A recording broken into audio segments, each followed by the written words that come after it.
기도합니다. 하나님 아버지 감사합니다. 오늘도 귀한 주일 허락하여 주셨습니다. 아버지여 역사하여 주시옵소서. 주의 말씀을 통하여서 우리의 심령이 새롭게 되고 우리의 현실이 아버지께서 원하시는 현실로 변화될 수 있도록 도와주시옵소서. 주님께서 지금까지 인도하여 주신 것처럼 우리의 삶을 아버지의 섭리 안에 주님의 계획 안에 우리가 거할 수 있도록 아버지 하나님 우리와 함께하여 주시옵소서. 감사드리며 예수 그리스도의 이름으로 기도합니다. 아멘. 오늘 말씀 사도행전 5장 말씀으로 하나님의 은혜를 나누고자 합니다. 5장 1절부터 11절까지 말씀에 우리 아나니아와 삽비라 두 부부의 이야기를 통하여서 하나님께서 우리에게 진정으로 말씀하시고자 하는 말씀이 무엇인지 같이 나누고 깨닫는 시간 되었으면 좋겠습니다. 우리가 지난주에도 살펴보았듯이 초대교회에는 가난한 빈민들이 많았습니다. 그래서 당시 믿는 사람들이 서로 가진 것을 통용하고 가진 것을 팔아서 가난한 사람을 구제하였습니다. 그리스도가 진정으로 바라는 평등한 삶을 현실적으로 누렸다 이렇게 평가할 수가 있습니다. 인간들이 살아가는 데 있어서 우리가 살아가는 데 있어서 가장 현실적인 고통이라고 하면 바로 이 가난이라고 볼 수 있는데 이 가난의 문제를 그리스도에 대한 믿음 안에서 극복하려 했다는 점이 이 시대의 하나의 구제의 모델로 자리 잡지 않았나 싶습니다. 그래서 하나님께서 구약 전통에서도 가난한 자들을 특별히 아끼시고 과부와 고아와 홀로 된 자들, 소외된 자들의 지대한 관심이 있었던 것이 바로 하나님의 시선이었기 때문에 그 하나님의 시선대로 그 하나님의 뜻대로 오늘날에도 살아가는 것이 마땅한 우리 그리스도인의 태도이며 자세이다 라고 볼 수가 있습니다. 이어지는 오늘 5장의 말씀에서는 인간의 본성에 대해서 우리가 이야기를 해보도록 하겠습니다. 인간의 가장 사악한 본성이라고 하면 결국 자기중심적인 사고, 이 이기심, 그리고 하나님께 속한 것인데 그것을 내 것이라고 생각하는 것이 바로 인간의 가장 큰 본성이며 악한 마음이라고도 할 수 있습니다. 하지만 하나님은 인간에게 절대로 속지 않으시고 또 하나님의 것을 가로채는 자들에게는 준엄한 형벌을 내리신다는 것이 하나님의 뜻이라고 볼 수 있습니다. 오늘 1절 말씀에 보면 아나니아라 하는 사람이 그의 아내 삽비라와 더불어 소유를 팔아 그 값에서 얼마를 감춤해 그 아내도 알더라. 얼마만 가져다가 사도들의 발 아래 두었다라고 했습니다. 당시 이 그리스도인 공동체에서 서로 물건을 통용하고 자신의 것을 내어주면서 다른 사람들의 가난과 현실적인 필요를 위해서 많은 것들을 서로 공유하고 채워나가는 이 바람직한 공동체의 모습을 우리가 보게 되는데 이에 동참하려는 뜻에서 처음에는 아나니아와 삽비라도 자신의 소유를 팔아서 사도들 앞에 두려고 했었을 것입니다. 하지만 자신의 모든 재산을 내려놓기에는 그들의 마음속에는 부족함이 있었고 또 그들의 마음에 악한 마음이 있었다라는 것입니다. 이 자기 소유욕이라고 하는 것이 정말 인간의 가장 지극히 일차원적인 본능이고 본심이라고 볼 수 있습니다. 많이 가지는 것이 곧 행복이다 라고 생각하는 자들도 있습니다. 그래서 끊임없이 자기가 원하는 것 그리고 어떤 한 측면에 한 종류에 집중되어서 중독되어서 그것만을 계속해서 모으는 사람들이 있습니다.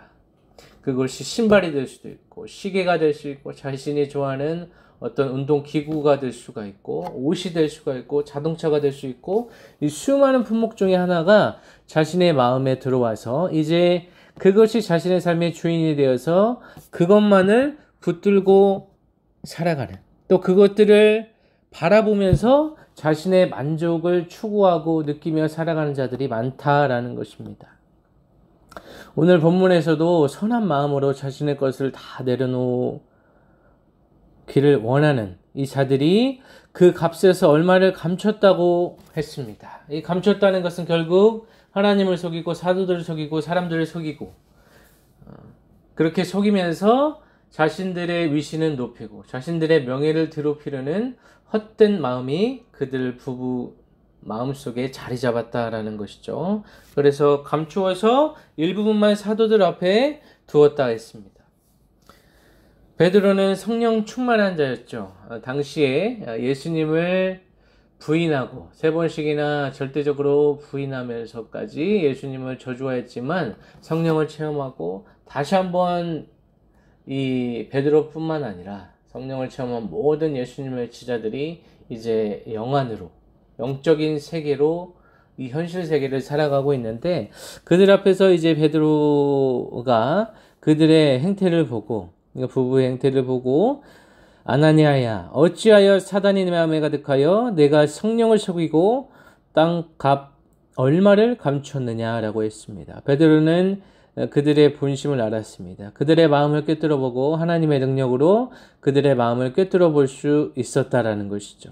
하나님께서 초자연적으로 사람의 심리, 사람의 본성과 사람의 마음을 꿰뚫어 볼 수 있는 능력을 성령을 통하여서 성령 하나님을 통하여서 이제 베드로의 입을 통하여서 베드로의 눈을 통하여서 그것을 보았기 때문에 그 사실에 대해서 그 진실에 대해서 감출 수 없었다라는 것입니다.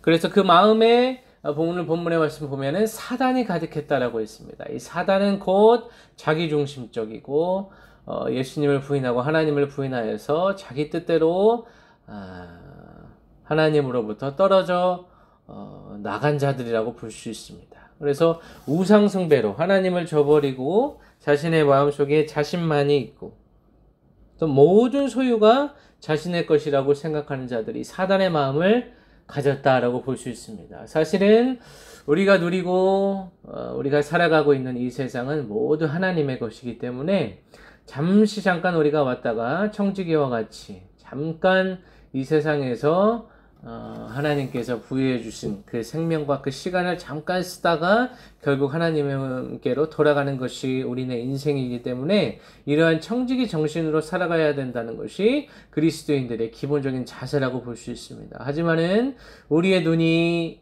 멀고 우리가 영적으로 타락하고 죄를 짓고 하나님과의 거리감이 생겼을 때 실제적인 거리 또 영적인 거리 또 현실적으로도 살아갈 때에 모든 것이 자기 자신이 주인이고 또 자기 자신 안에서 하나님이 주인이 아닌 다른 것이 우상으로 가득 차 있을 때 우리의 삶의 행동, 그 행동의 결과물이 바로 이와 같은 결론에 이를 수 있다라는 것입니다.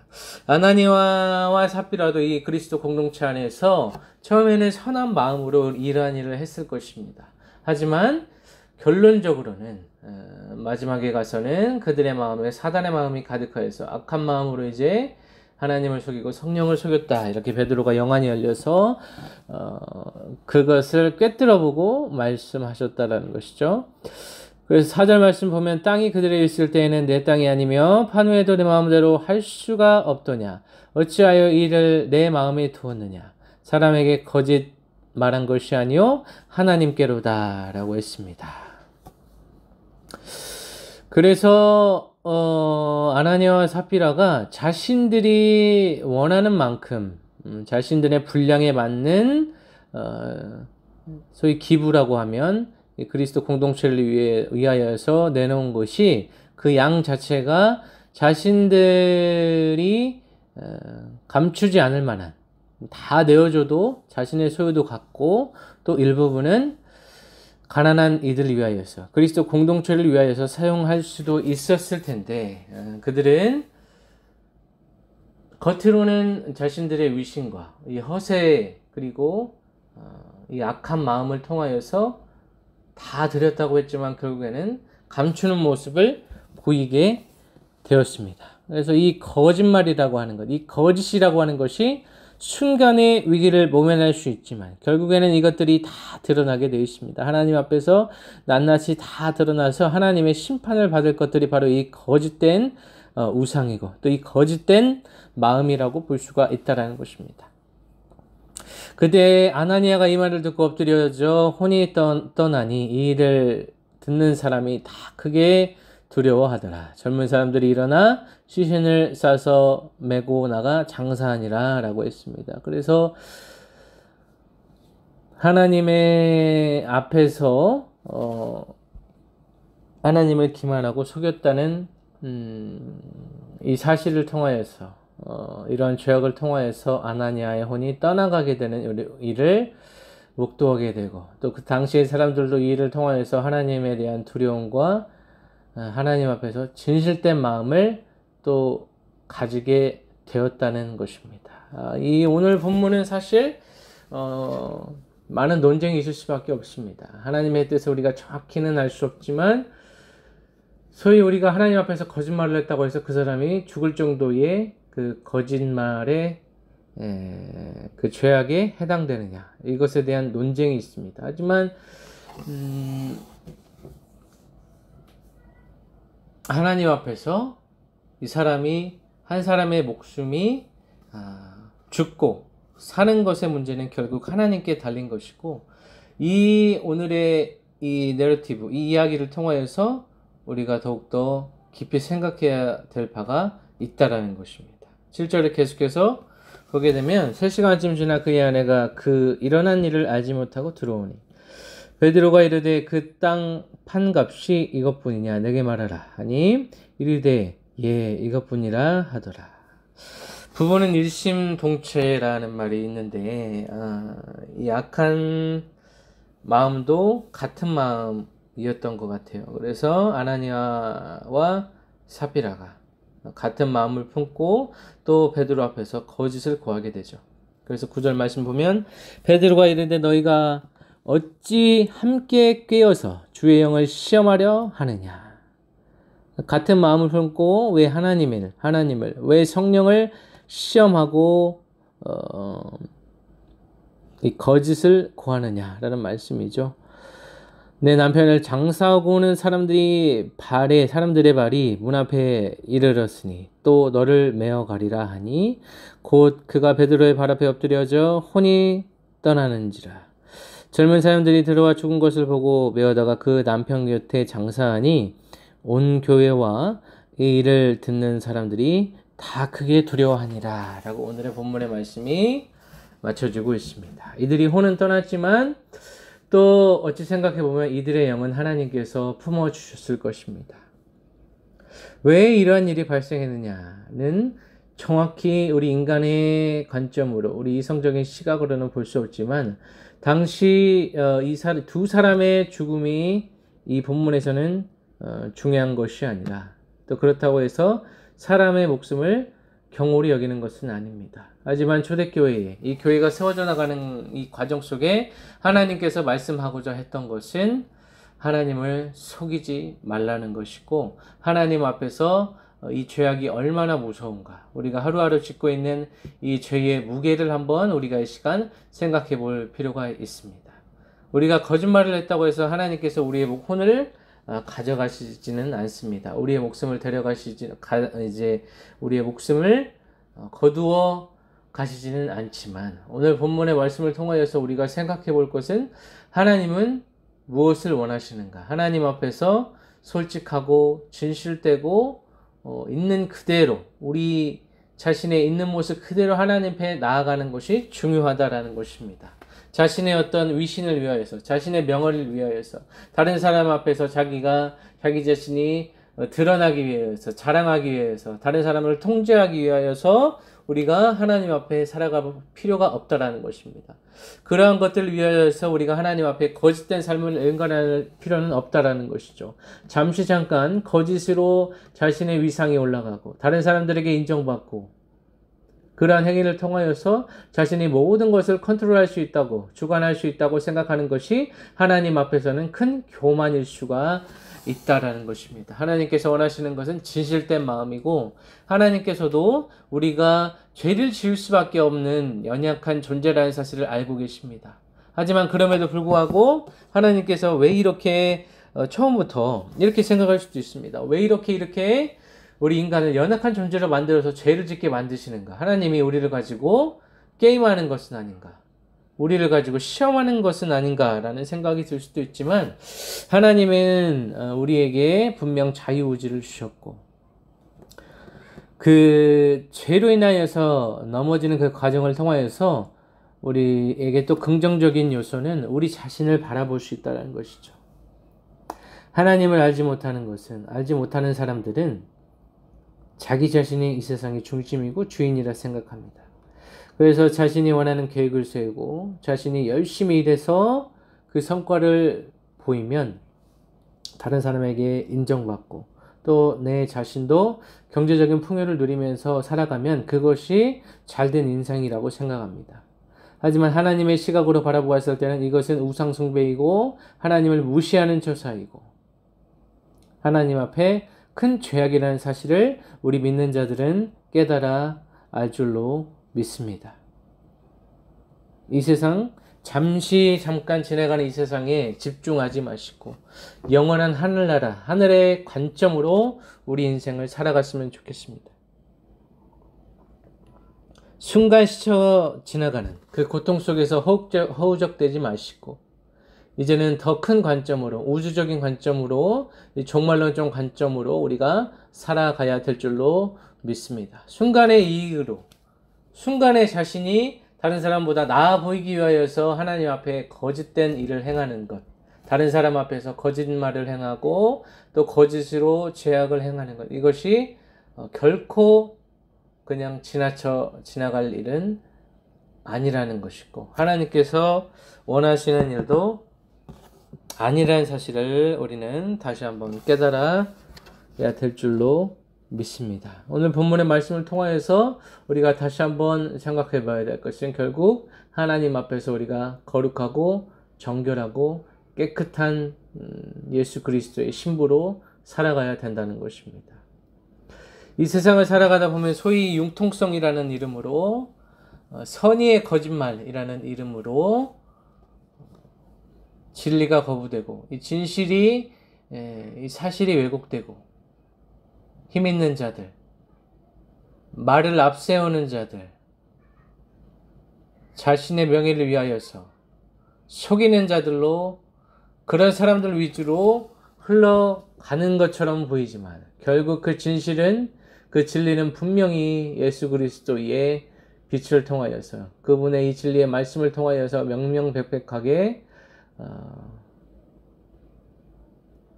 사필 규정이라는 말이 있듯이 다 드러나게 될 것입니다.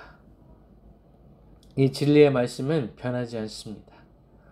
동서고금을 막론하고 그 어느 시대에나 그 어느 때에나 이 진리의 말씀이 함께하는 자들은 하나님께서 자유를 허락하여 주실 것입니다. 그 안에 평안을 허락하여 주실 것입니다.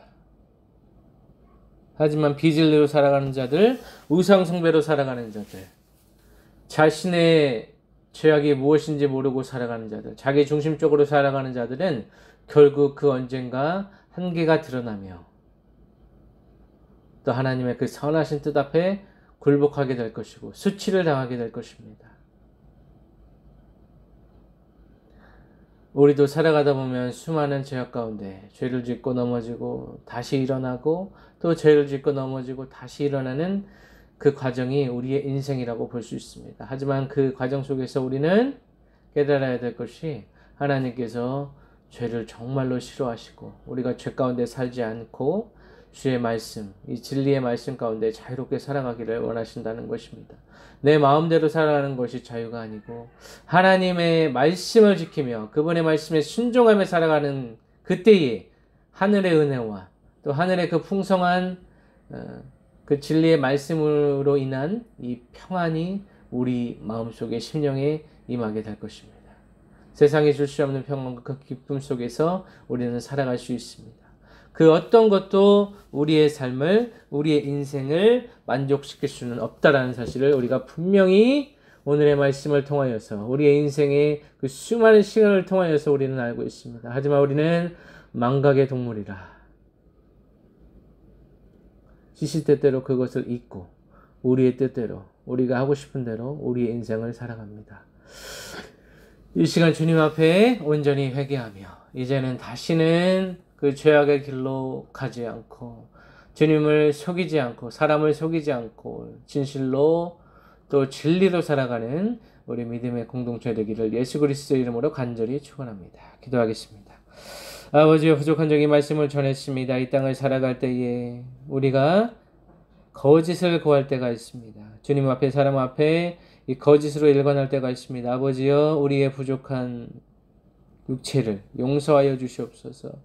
부족한 우리를 용서하여 주셔서 연약한 우리를 품어주셔서 아버지 하나님, 우리가 다시 일어나서 거룩한 하나님의 신부로 살아갈 수 있도록 주의 역사하여 주시옵소서. 우리는 많이 넘어지고 때로는 우울하고 좌절하고 절망 가운데 살아갑니다. 하지만 그 현실에 매이지 않고 영원한 하나님 나라 소명하며 살아갈 수 있도록 아버지여 도와주시옵소서. 성령께서 이 시간 임하셔서 각자 심령에 말씀하여 주시옵소서. 각자의 현실에, 각자의 처한 상황에서 아버지 하나님 온전히 하나님의 뜻만이 분명히 서며 진리 안에서 자유 누리며 평안 누리며 살아가는 우리 모든 인생 될 수 있도록 주여 도와 주시옵소서. 날마다 정결하고 성결하고 거룩한 삶 살아낼 수 있도록 주여 도와 주시옵소서. 세상과 타협하지 아니하고 진리로 승리하고 말씀으로 승리하고 아버지 하나님, 하나님의 그 성령에 감동되어 살아가는 우리 인생 될 수 있도록 주여 도와 주시옵소서. 감사드리며 살아계신 예수 그리스도의 이름으로 기도합니다. 아멘.